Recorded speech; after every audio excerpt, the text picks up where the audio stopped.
So every time you start a new survival world with the create mod, I'm assuming you know what the create mod is since you clicked on this video. You get all of these cool ideas, you want to build this, you want to build that, and then you realize you need a power source for this. And quite often, you just don't quite know what to pick. I mean, if it's a simple crop farm, a simple water wheel could do. If it's a tree farm, some kind of really crazy fast factory that just automates, I don't know, something, you might want to, I don't know, go for a steam engine. You could also get a windmill if you want to get a windmill. But what if I told you that water wheels are by far the best power source in the create mod to date? So let's just start with windmills. You know, you may think, yeah, windmills, yay. I don't know who thinks that. And yeah, I also thought this once. I mean, if you look here, let's just I think it's less than one wool for one sail, which, yeah, that's pretty good. That's not expensive at all. But then there's 512 stress units. Right. And then you have a water wheel, a large water wheel. I can tell how much this is. This is one shaft and 16 planks. In other words, 4 logs or less than one tree. And for one shaft craft, you can get 8 of these. And if we get some water,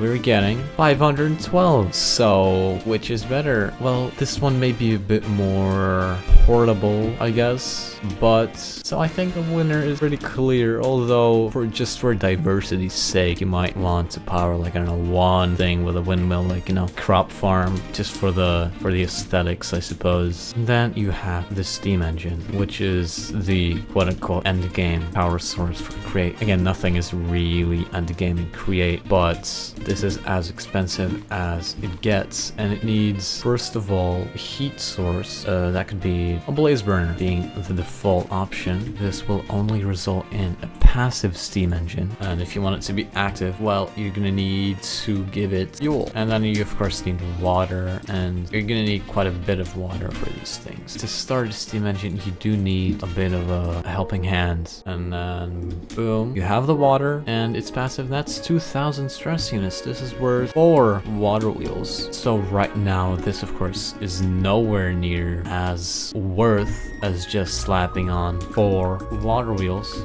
But the thing about steam is it is scalable. It is very scalable. With this scale, of course, comes the need for more water. You can of course power the water supply with the steam engine, but just for the sake of showing, and you can make it be pretty damn big, just like that. And now it's still making 2,000 stress units, but it's passive. If you want it to be active, you're going to feed it fuel. Wood is absolutely infinite. It's not a big issue basically, except, you know, feeding it, because you need like a mechanical arm, which is precision mechanism, and this is getting 100,000 stress units, 140,000. So it's really powerful. When you really need the energy, yes, you can definitely get a steam engine, and it's definitely more compact, very compact, but you can also just do this, which may look very odd at first, but if we get a stressometer,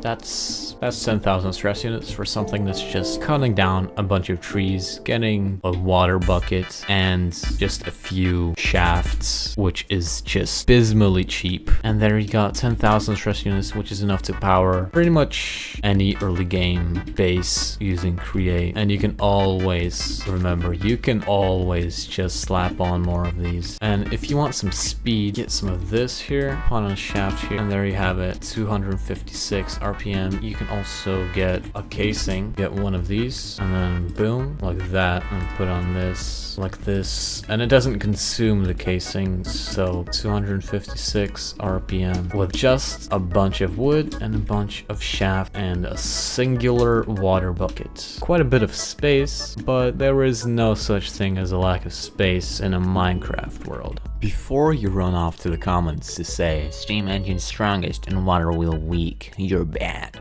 In conclusion, I'm not saying water wheels are the only good power source. Steam engines are the most powerful by far, but most of the time you just don't need that much power, in which case spamming some water wheels is the far quicker and cheaper option.